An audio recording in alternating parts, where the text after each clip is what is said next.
مجھے بڑا غصہ آیا جب اس نے ایسی بات کی، اور اس طرح کے لوگوں سے امید بھی یہی کی جانی چاہیے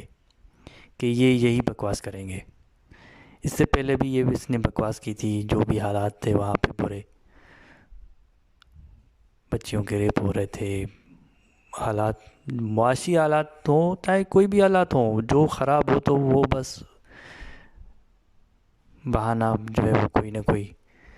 عورتوں کے لباس کو انہوں نے وہ بہانہ بنایا تھا کہ بھئی اس کی وجہ سے جو ہے بے حیائی پھیلی ہے اور یہ ہے وہ ہے۔ اب انہوں نے جو سیلاب آیا اس پہ کہا کہ بھئی یہ عذاب الہی ہے، اور میجورٹی جس طرح کی ہمارے یہاں انتہا پسندی بڑھتی جا رہی ہے، لوگوں کی اس سے بھی یہی باتیں سن رہا ہوں، ٹی وی چینل سے یہی سن رہا ہوں۔ افسوس ماتم کرنے کو دل کرتا ہے ان کے نہ ایسی سوچ پہ کہ یار وہ پہلے ہی جو ہے وہ بیچارے بیسک نیڈز، جو بنیادی ضرورتوں سے جو محروم ہیں غریب لوگ، وہ پہلے ہی عذاب میں، اوپر سے ان پہ اور وہ عذاب بھیجے گا۔ یار کس طرح کا یہ رحیم اور کریم۔ میں اسٹرانگلی بلیو کرتا ہوں کہ وہ بالکل ہے، خدا ہے، ایک پورا نظام جو چل رہا ہے اس کے پیچھے ہے کوئی، لیکن یہ جو بھی ہو رہا ہے دنیا میں، اس کی ذمہ دار انسان ہیں، آپ خود ہیں، آپ کی کرتوت ہیں۔ دنیا بھر میں کتنا کچھ ہوتا ہے، کتنا کچھ سیلاب آتے ہیں۔ یورپ میں حد سے زیادہ بارشیں ہوتی ہیں، مسلسل، سمجھے کہ چلو 2 دن 3 دن تک ہوئی، اور دوسرے دن پتہ ہی نہیں چلتا کہ کوئی بارش ہوئی بھی تھی۔ ہمارے یہاں کوئی 1 دن بھی ہوتا ہے تو وہ کھڑا ہو جاتا ہے۔ تو یہ آپ کا سسٹم ہے نا، انفراسٹرکچر یا آپ کا انتظام، وہ ہے ہی نہیں، بالکل نہیں ہے۔ اور اس طرح کے لوگ تو ظاہر ہے جو نہ خود کرنا کچھ چاہتے ہیں، نہ کسی اور کو کرنے دینا چاہتے ہیں، تو ظاہر ہے ان کا جب چورن نہیں بکے گا، جو پاکستان جو ہے وہ سب سے بڑی مارکیٹ ہے اس چورن کی، ایسی سوچ کی، تو ظاہر ہے وہ تو یہی ہے کہ ان کے دھندے کی بنیاد ہی یہ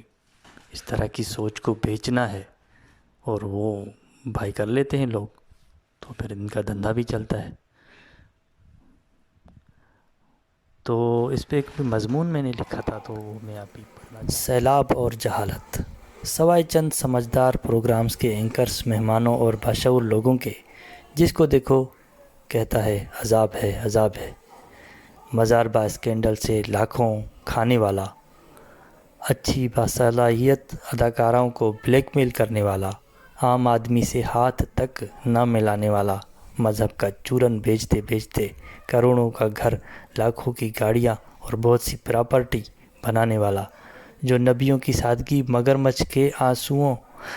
کی طرح روتے روتے بیان کر کر بے شعور عوام کو اور جاہل بنانے والا بہت بڑا ناٹک باز، جس میں ٹکے کی کوئی عقل سمجھ کی بات کرنے کا شعور نہیں، لوگوں کی بے شعور ذہنیت کو گھٹیا طریقے سے کیش کرنے والا، ہمیشہ کی طرح اپنی مدِ خارج ایکسپائرڈ سوچ کا اظہار کرتا رہتا ہے۔ پہلے معاشرے کے ہر مسئلے کی وجہ عورتوں کا لباس بتاتا تھا، اب سیلاب کو عذاب کہہ رہا ہے۔ او بھائی، پوری دنیا میں ارلی وارننگ سسٹمز ہیں، سیلاب اور پانی کی مینجمنٹ کے متعلق پلاننگ ہوتی ہے، اداروں کے درمیان کوارڈینیشن ہوتی ہے، ڈیم ہوتے ہیں، پانی کے بہاؤ ذخیرہ کرنے اور اسے کیسے استعمال کیا جائے اس کی جانکاری، سائنس کے اس طرح کے نیچرل فینامینا سے کیسے نپٹا جائے کی پوری اسٹریٹجی ہوتی ہے، اور پاکستان میں ویسے ہی تعلیم، شعور اور یہاں تک کہ مہذب سوچ تک کا فقدان ہے، سو ایسے بھیڑیے اس کا فائدہ اٹھاتے ہیں۔ پاکستان سب سے بڑی مارکیٹ ہے، لوگوں کو بنیادی ضرورتوں سے زیادہ اس پھکی، اس افیم سے آرام ملتا ہے۔ جب ان کی زندگی ہی مرنے کے بعد شروع ہوگی تو کیا پرواہ کریں گے اس قیمتی اور پہاڑ جیسی زندگی کی۔ اور ان کو استعمال اور بیوقوف بنانے والے مفتی مسعود طارق جمیل جیسے ملے اور مولانا دیکھیے کیسے کروڑوں میں کھیل رہے ہیں اور کتنی آرام دہ اور خوشحال زندگی گزار رہے ہیں، پر اپنے فالوورز کو سمجھائیں گے کہ تم لوگوں کے لیے یہ سب مرنے کے بعد۔ تو بھائی یہ کیسے عذاب کہ صرف غریب سے غریب لوگوں، معصوم بچوں اور ان کو آ رہا ہے جن کے پاس پہلے سے ہی کچھ کھانے پینے پہننے رہنے کو نہیں، اور بیچارے ساری زندگی ہی 2 وقت کی روٹی کی محنت کر کے گزارتے ہیں کہ اس سے آگے بڑھ ہی نہیں سکتے۔ جیسے زندگی ایک بوجھ، تو اگر یہ ایک بوجھ ہو تو اگر زندگی ہی 2 وقت کی روٹی کی محنت کر کے گزارتے ہیں کہ اس سے آگے بڑھ ہی نہیں سکتے، جیسے زندگی ایک بوجھ، تو اگر یہ فلسفہ مان ہی لیا جائے تو وہ تو ان پر پہلے ہی زندگی کا بوجھ اٹھانے کے لیے عذاب ہے، آفت ہے، سب بکواس ہے، اور گناہ جس کے کرنے کے قابل تک نہیں رہتے یہ غریب، جو ان مولاناؤں اور ملوں کے کرنے کا کام ہے، جو معصوم بچوں کا ریپ کرتے ہیں، عورت کے ساتھ زیادتی، اس کے حق کو کھانے کی نہ صرف مذمت بلکہ حمایت کرتے ہیں اور اس کا حکم دیتے ہیں۔ مزاربا جیسے حج کے اسکینڈلز جس میں 5 لیٹر زمزم کا پانی کے 5 لیٹر 2 لاکھ کے ہوں، صرف اس گھٹیا ملا کے ساتھ کھانا کھانے کے لاکھوں لگے اداکاروں اور قدرتی صلاحیتوں کے مالک اشخاص، اور خاص طور پر عورتوں کو بلیک میل کرنے کے کام کرتے ہیں۔ تو یہ گناہ کے کاموں کا ٹھیکہ تو ان مذہبی ٹھیکیداروں نے لے رکھا ہے۔ وہ غریب کہاں سے گناہ کریں گے اور کیسے اور کیوں؟ تو یہ سب عذاب، گناہ، ثواب، نیکی کی ان کی ڈیفینیشن سب بکواس ہے۔ نیکی دیکھنی ہے تو یورپ میں رہنے والوں کو دیکھیں جو کبھی بے ایمانی نہیں کرتے، کسی کا حق نہیں کھاتے، اپنے کام خود کرتے ہیں، عربوں اور ہمارے لوگوں کی طرح نوکر نہیں رکھتے، نسل، رنگ یا مذہب کی بنیاد پر نفرت نہیں کرتے۔ ہمارے ہاں تو ذرا سا الگ سوچنے والے کو لوگ قتل کر دیتے ہیں۔ الگ فرقہ، نسل، مذہب ہونا تو دور کی بات ہے، سو ان سے سیکھیے اور یہ غلط فہمی بھی نکال لیجئے کہ انہوں نے اسلام یا مسلمانوں سے کچھ سیکھا۔ انسانیت کے اپنے تجربے رہے ہیں، وہ ان سے سیکھے ہیں، بلکہ بدھ، کنفیوشس، زرتشت کی اچھی باتیں تک آپ کے ان مقدس کتابوں میں ملتی ہیں۔ کیا اچھا ہو کہ مکمل ملیں، بلکہ مکمل طور پر نہیں ملتی۔ وہاں بھی